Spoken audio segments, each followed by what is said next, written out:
Ход армянского руководства, при котором в Ереване собираются сидеть, ну, по сути-то, в этом смысле на двух стульях, не устраивает никого. И уж тем более мы не собираемся оплачивать дорогу в Европейский Союз. Это объединение проводит в отношении и нашей страны, и других стран мира откровенно враждебную линию и поддерживает киевских террористов.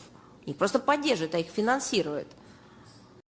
Ереван оказался перед жестким выбором, закрепив в 2025 году курс на сближение с Евросоюзом. Армения столкнулась с реальностью. Находиться одновременно в двух союзах, европейским и евразийским, юридически невозможно.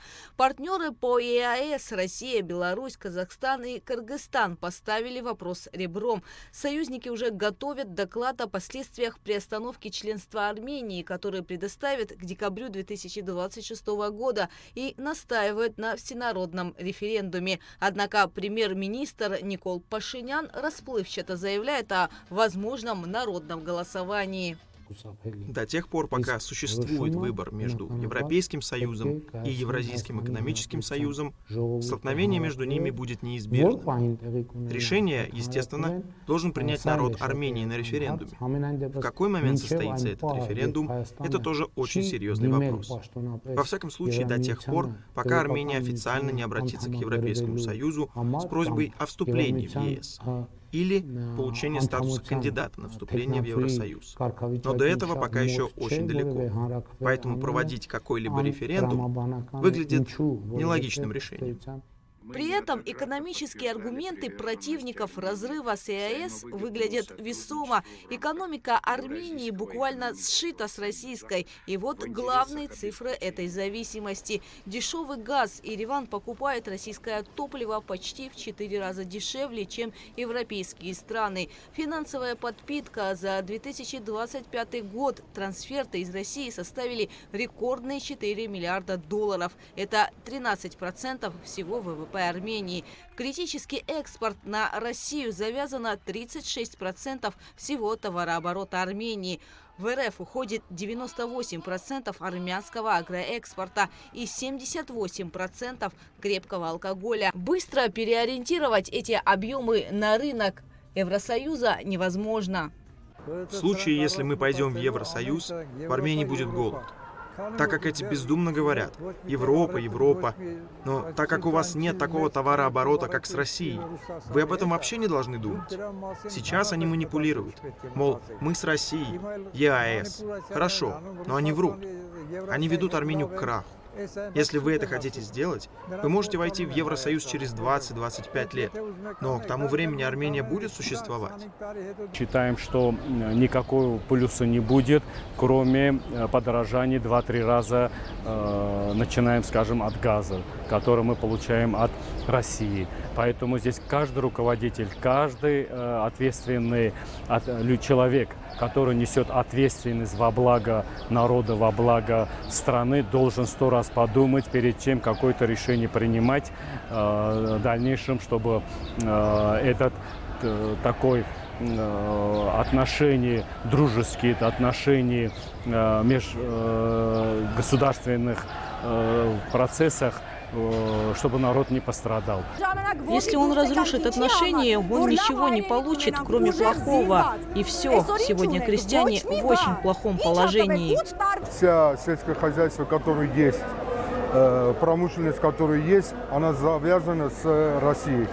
То есть все, что можно продать, можно с Россией. С Западом у нас нету ничего. Даже продовольствие, которое мы здесь производим, оно не соответствует евростандарту, чтобы нас там приняли. Да, говорят, его примут, нас примут, но это не значит, что они завтра, послезавтра сказали добро пожаловать. Во-первых. Во-вторых, надо делать выводы. Посмотрим Грузию, посмотрим Молдавию, посмотрим Украину.